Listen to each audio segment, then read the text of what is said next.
Well, it's great to have you with us for another episode of Marking the Times. I appreciate you tuning in every week and kind of keeping up with us of what's happening in the world today that's related to Bible prophecy.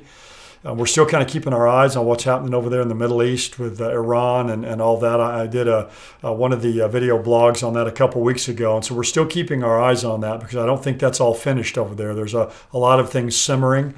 But we'll get to that maybe in the next couple of weeks to kind of come back and follow up with that. But what I want to do today is answer a question. I haven't answered a question here in a few weeks.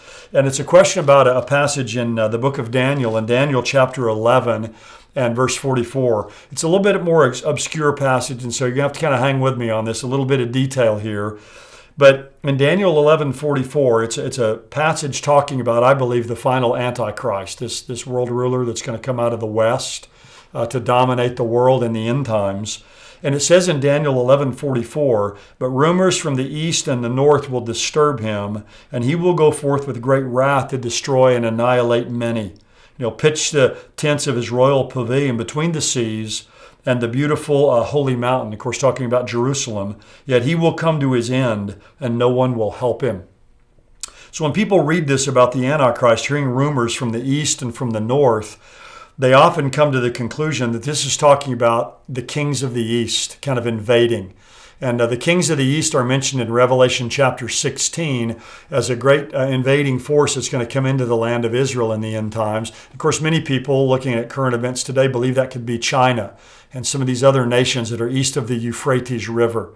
But I think if we look at this passage in its context, I don't think that's what it's saying here. Just to give a little bit of the context, if you have your Bible and get a chance to look at it soon, in Daniel 11, 36 to 39, we have a description here of the coming Antichrist. In fact, in Daniel 7 through 12, there are a lot of descriptions here about this coming world ruler.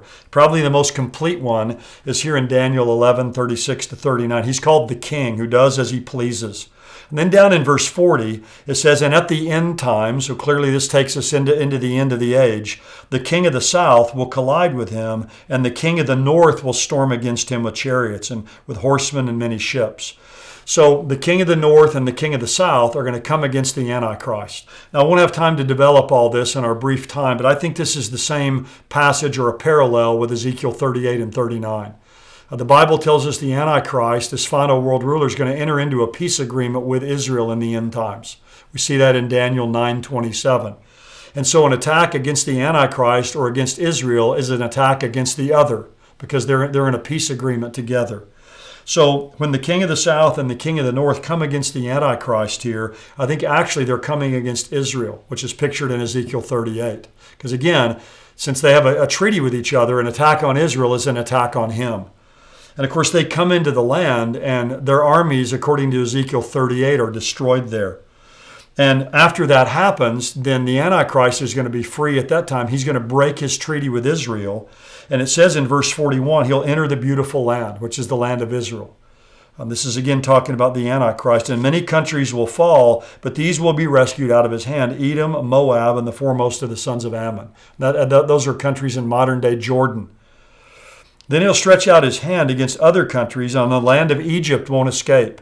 He'll gain control over the hidden treasures of gold and silver, over all the precious things of Egypt, and the Libyans and the Ethiopians will follow at his heels. That's interesting. Libya and Ethiopia are two nations mentioned in Ezekiel 38.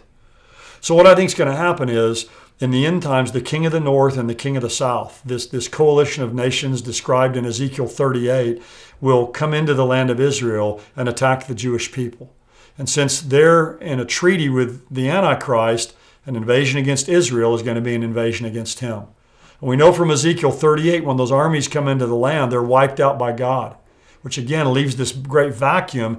And at the Antichrist, at the midpoint of the tribulation, he's going to break his treaty with Israel, and he's going to come into the land of Israel and take over. But before that, he's going to go down into North Africa and kind of consolidate his empire. And then that's when we get to verse 44, which says, but rumors from the east and the north will disturb him. Now, again, he's not in Israel hearing these rumors from the north and east. He's down in North Africa. So rumors from the north and the east are coming from the land of Israel.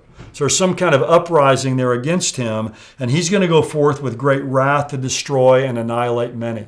So he's going to go into the land of Israel, and it says he'll pitch the tent of his royal pavilion between the seas and the beautiful holy mountain. So he's going to come into the land of Israel again and set up his headquarters there and take over the land. And then here it just kind of collapses all of this down and skips over a lot of information and just says, and he will come to his end and no one will help him. Now it ultimately looks ahead to Armageddon when he's defeated by Christ at his second coming. So the rumors from the north and the east here that the Antichrist hears are rumors he hears when he's in North Africa of what's happening in Israel. He goes back there, puts down this rebellion, kind of establishes his headquarters there, and then the passage just goes on and says he's going to come to his end. Ultimately, nobody's going to be able to help him. So it just kind of gives us a whole summary, really, of his career. And someone has said that's the shortest obituary in history. So again, this is looking all the way ahead to Armageddon when he's ultimately defeated at the second coming of Jesus Christ. So I'm sure some of you wondered about this before, about the Antichrist and rumors from the north and from the east and what this is all talking about. So hopefully you understand from my perspective now what I think it's talking about and what it's not talking about. So anyway, I appreciate you being with us again. God bless you. We'll look forward to seeing you next time.